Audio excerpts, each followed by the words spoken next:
Welcome to the Soccer Chaplains United podcast, From the Touchline. And now, here's your host, Rev Brad. Hey friends, thanks for listening to the podcast today. Well, we're just a week or so away from Christmas Day. And if you're like me, there's a bit of anticipation every year around this time of year, around this season. During this season of Advent, there's this sense of waiting. There's a sense of, what are the gifts under the tree? Or what's the food going to be like maybe at a family gathering or a gathering with friends? But more so than waiting for gifts and food and fellowship kind of moments, I wanted to talk about waiting as it happens in the Bible, in the original story of Jesus' coming, and then how I see waiting reflected in football today. I live in Denver. Many of you know that. And we are waiting for winter to kind of arrive. Yesterday was like 65 degrees.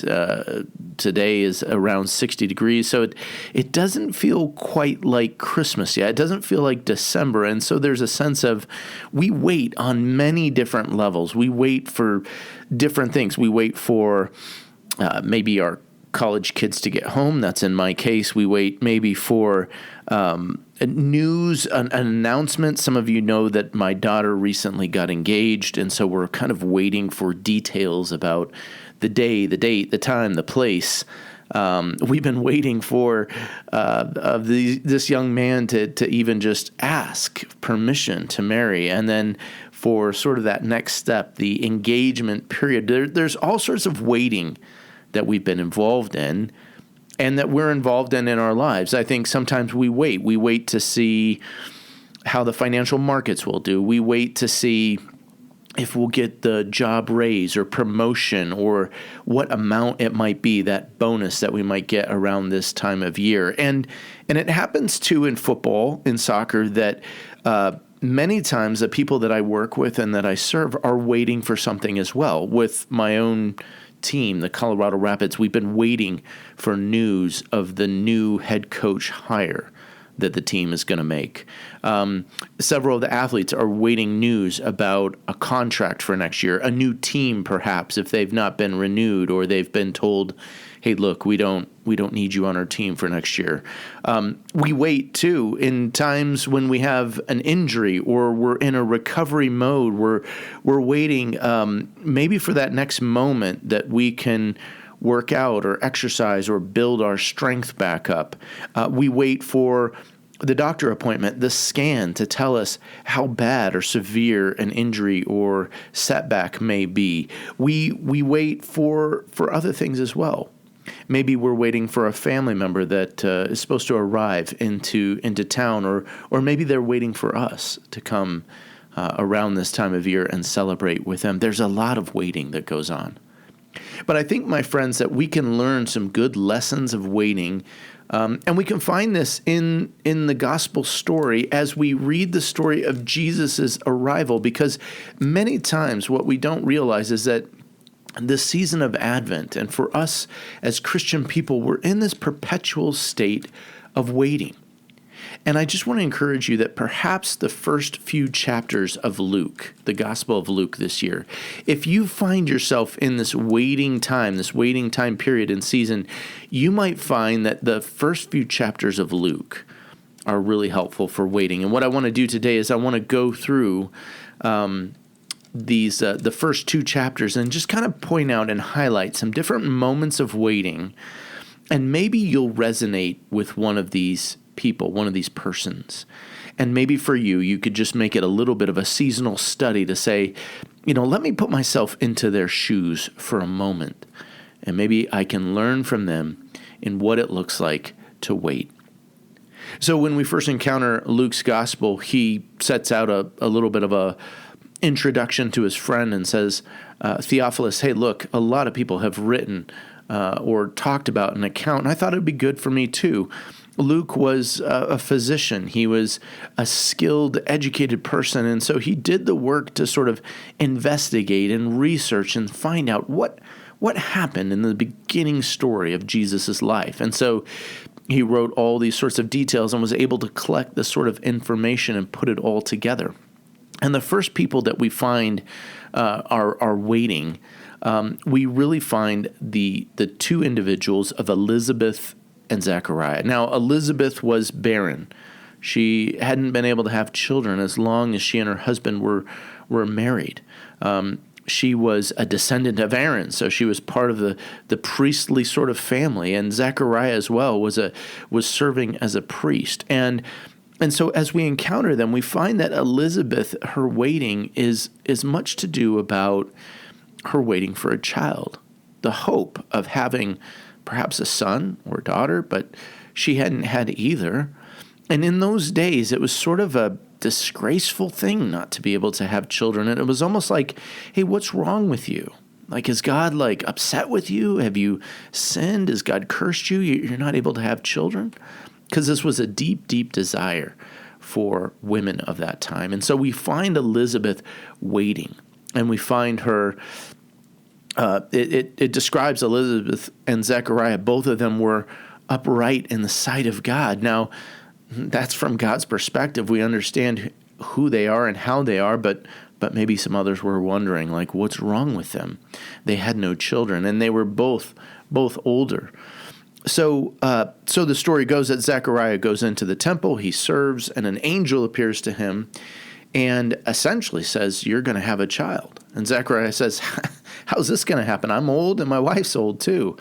And the angel says, look, I've been told to deliver this news, and because you didn't believe, your mouth is going to be closed. You won't be able to speak until the child's born. And so we find Zechariah, he's waiting as well. He's waiting for the birth of who will become John the Baptist. He's waiting for the birth of his child now, and he has to wait for his mouth to be open for him to be able to speak. And people think, man, maybe he's seen a sign or something's happened to him. And so it happens that Elizabeth and Zechariah go away, and they begin this sort of waiting period for the child promised to be born. And it's their own child, which is amazing.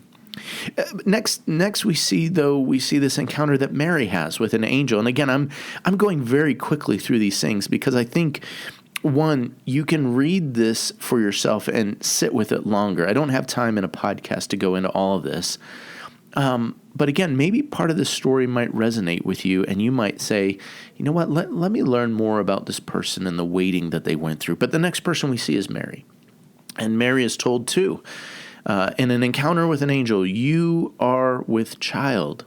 God has overshadowed the natural process of becoming pregnant through a man, and you now carry a child, and he will be born. He is to be the Savior of the world. And Mary's saying, how is this going to happen? And in a different way than Zechariah, she doesn't say sort of like, this is impossible, but she surrenders to the idea. And so for Mary, this would have been shameful. She wasn't yet married. She was betrothed to Joseph, so now she has this sort of like jeopardized situation. How would she explain it to him? And an angel appears to Joseph and shares with him later in a different account. But we watch as Mary now takes on this waiting for who will be Jesus to be born as well.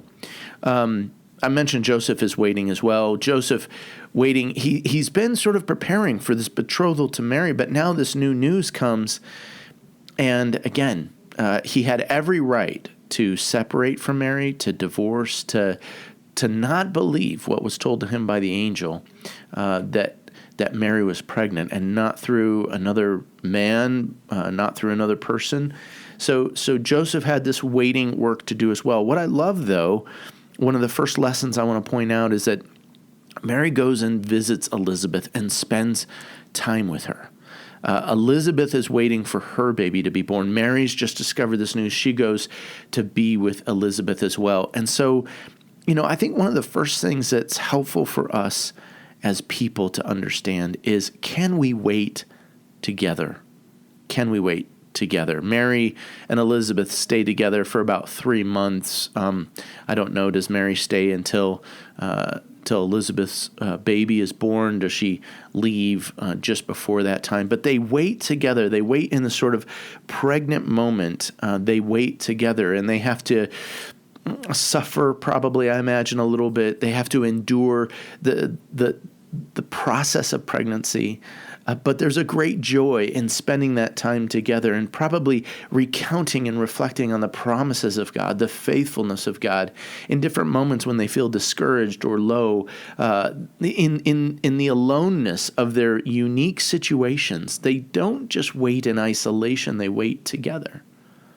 And I think so many times, to kind of transfer and move over to the side of some of the folks in sport and soccer and football that I work with, this time of year in Major League Soccer is really a time of waiting. There's athletes who are waiting for a new team, a new contract. There's coaches that are, maybe they've been let go. Maybe they're yet to be renewed. They're waiting for news of those things. Maybe there's interviews to be done. There's these different waiting moments. And I think that if we just learn this lesson, can we wait together? As a chaplain, that's some of my work. It's funny. It's the off season, but it's not really an off season. It's really a season of this consternation and turmoil, and you're away from the regular rhythm and routine of training sessions, match day, an off day, training sessions, match day, an off day. Like you're away from that normal rhythm and routine. And you're in this state where the future seems uncertain, unclear. You don't know what's yet to happen. And so again, a lot of my work is waiting with people in this time, waiting for news, praying with them, praying for them, that the next chapter, the next stage would open, that God would provide for the needs that they have, the needs their family have, in terms of the contract, the amount, the length, all of those things, getting settled. An athlete that I know just reached out. He said, Rev, it's been the 14th move in the past, 8-10 years of my career as a footballer. And you think about how much movement there is. And even this person had been in Colorado for, I think, 3 or 4 seasons with us and our team. And I think in that time, there was maybe 2 moves. There was a house they had downtown, and then they moved out more to the suburbs as their family was growing. You think about the transient nature of the game and sort of this nomadic lifestyle sometimes that you have to live. And that becomes a real challenge. That becomes, how do you go about this? It kind of gets back into this, thinking about the journey that Mary and Joseph make. And we see that coming in Luke chapter 2 as Luke describes that the census was to be taken. Everyone's supposed to leave where they live. So Joseph and Mary and in the town of Nazareth, they have to now travel to Bethlehem to re-register. And so there's this long journey that also represents sort of this waiting and the time frames. We think, oh, is this like I'm just gonna go to the next town over? It's not that far away. I'm gonna get a hotel for the night, do my business, and then return back home. No, Joseph and Mary end up being in Bethlehem for an extended period of time, and then they end up having to actually flee to Egypt, where they live for a couple of years. So it's almost like they come back to this house in Nazareth, and Jesus is a young boy. He's grown out of the toddler stage. We don't realize sometimes the journey, the path that we get set on, that our feet are set on. And we have to be patient in the waiting of those moments. But I've jumped ahead a little bit in the story as I've tracked with Joseph and Mary's sort of migrant pattern and where they've had to go. But let me talk about a little bit more waiting. In chapter 2, we encounter the shepherds. The shepherds are waiting, watching over their flocks in the fields. Now, these were the lambs that were being prepared for sacrifice in Jerusalem. These shepherds themselves were really men without hope. They didn't have much to them. They were sort of on the fringe of society. They didn't have an inheritance. They didn't have much to look forward to. And so they themselves are waiting, maybe waiting for news. And so when the news comes from the angels to the shepherds, saying like, look, to you is born a child. For them, it represented so many different things. It represented an inheritance, a future, a legacy, something that they could really believe and put their hope in. And they were hopeless people without it. And so we find the shepherds waiting for news, waiting for something really had to change in their situation, because we're talking that their place in the social strata of the day and age was really unchangeable. And Jesus comes, and his arrival changes everything, but they were waiting for that. Fast forward, we see Jesus born.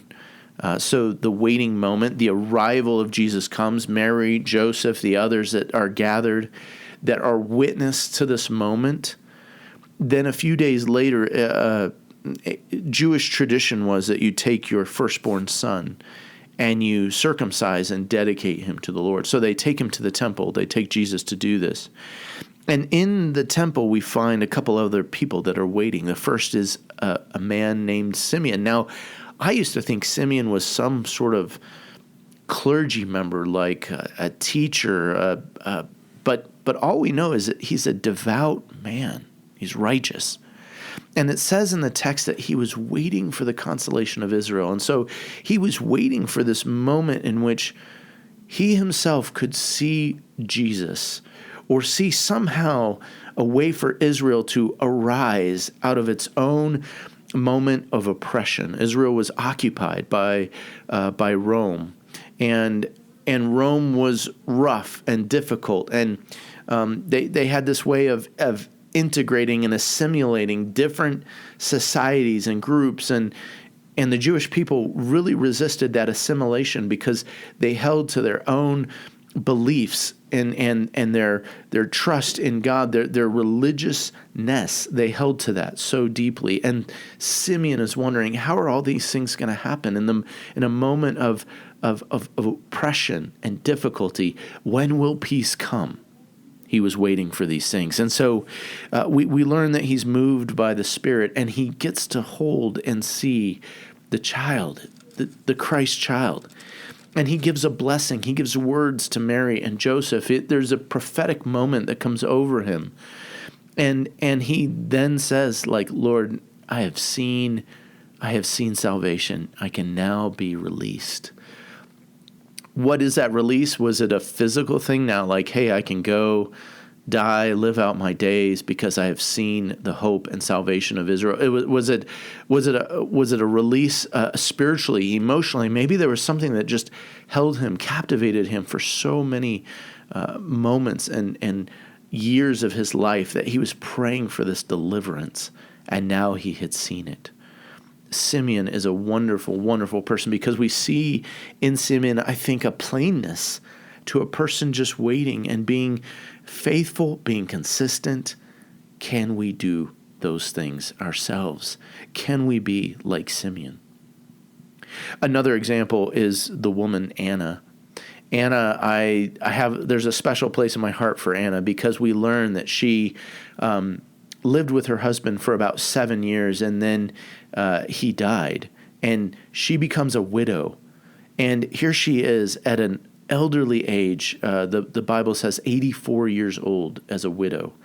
And she's lived this long without a husband, without a source of support, without sort of the typical things that we would hope for and expect. But it says that what her pattern was that she lived and worshiped in the temple. And every day and night, she was there. Now, the temple in these days had different rooms, and maybe because of Anna and her maybe her lineage, her family history, she was just sort of accommodated and given the space to kind of dwell in the temple.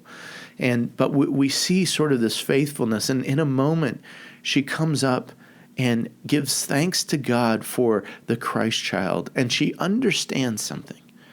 She understands that her waiting is representative not just of her own self, but it's a waiting of a people. And we realize something, my friends. We realize that whether we're a Jewish person living back in these times or a Jewish person living to these days, I think very sadly about the attacks on Bondi Beach, which happened this past weekend in Australia.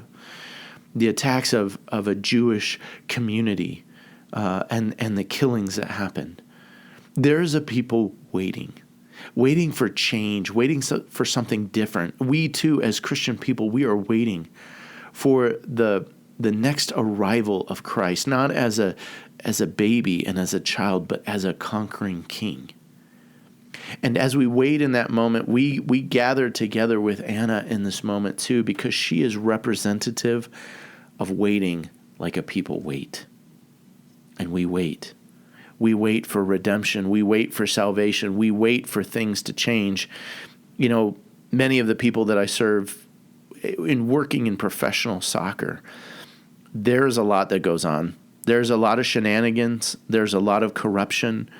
There's a lot of he said, she said, stabbing in the back. There's a lot that goes on that just doesn't feel right. And sometimes these things happen and we wonder, how can I suffer so much? How can I go through so much pain? And I see people who are wrong, who are lying, who are taking bribes, or they're corrupt. They're evil individuals, and I see them elevated. I see them raised. I see them getting promotions and accolades and financially living well off. How can we live in these moments and these times? Athletes experience this, staff members, coaches experience this, other executives experience these things. How can we live in these moments? Well, my friends, I think that the people that we encounter in Luke 1 and Luke 2 give us many good lessons. First, can we wait together with other people? Perhaps there's a hope or a dream that you have that has gone unfulfilled, that has gone, maybe you've had to put it to the wayside. You live in the barrenness of your own state and condition. I'm not talking about a pregnancy. Maybe it is that. I know some that have experienced that, the desire for having a child, the desire for being in a relationship. There's a barrenness in their life, but can we wait together? Can we wait in community for God to do something in our lives, to do something in our story, in our situation? Can we wait with faithfulness? You look at Simeon, you look at Anna, you look at Joseph and Mary. Yes, sometimes the waiting time period differs or is slightly different. Anna's waiting of 84 years is different than Mary waiting 9 months. It doesn't matter the time. It doesn't matter what we're waiting for, but can we wait with a faithfulness? Can we wait with a God-given strength? You know, sometimes we may need an encounter with an angel to tell us, to encourage us, to strengthen us to wait, but I don't want that necessarily. Every time I see an angel in Scripture, I see that it is not an easy experience. People are trembling and afraid because something amazing is happening. And I just think, can we wait with a faithfulness? Maybe by, again, waiting with others. Maybe realizing that there is a promise. There is coming a time when all things will be made right. And we see that in the life and person of Jesus. The other thing that I see too in these pages is I see a waiting with joy. I see there's song that happens. There's delight. I am melancholy. Some of you know that. Some of you know that I struggle with being joyful. But I think that in this season, is there a way for me to better lean into taking joy from a moment? Yes, I'm waiting for the bill for the wedding. But I'm taking great joy that my first daughter is getting married to a delightful young man. And I take joy in, I don't know how the details are going to go. I don't know how the wedding day is going to go and what's going to go wrong. And, you know, is there going to be snow on her wedding day? It's a later wedding in the fall. or it could be a 65-degree day. Who knows? But I can take joy. I can take joy in knowing that the promise is coming. The moment is coming. God has brought this young man into her life, into our family life. So can we take joy in the moment of waiting? Our world is very difficult right now. But there are moments, spaces, places where we can take joy. And I see that happening in the story that we find in Luke 1 and Luke 2. Well, hey, friends, as we wrap up today, my encouragement to you, would you read Luke chapter 1 and 2 this week? Maybe one of these persons you can identify with in the waiting period, waiting stage. Maybe with one of these persons, they have a song or words, or you see something in their activity. You see something in the way that they are responding to the waiting season, and you can take that as a lesson for yourself. As we close today, I want to close us with an Advent prayer, a blessing really for those moments and seasons of watching and waiting. This comes from Celtic Daily Prayer from Book 1. Let me end us and close us with this prayer. God of the watching ones, give us your benediction. God of the waiting ones, give us your good word for our souls. God of the watching ones, the waiting ones, the slow and suffering ones, give us your benediction, your good word for our souls, that we might rest. God of the watching ones, the waiting ones, the slow and suffering ones, and of the angels in heaven, and of the child in the womb, give us your benediction, your good word for our souls, that we might rest and rise in the kindness of your company. Well, bless you, my friends, this Advent and Christmas season. This is Rev Brad coming to you from the Touchline.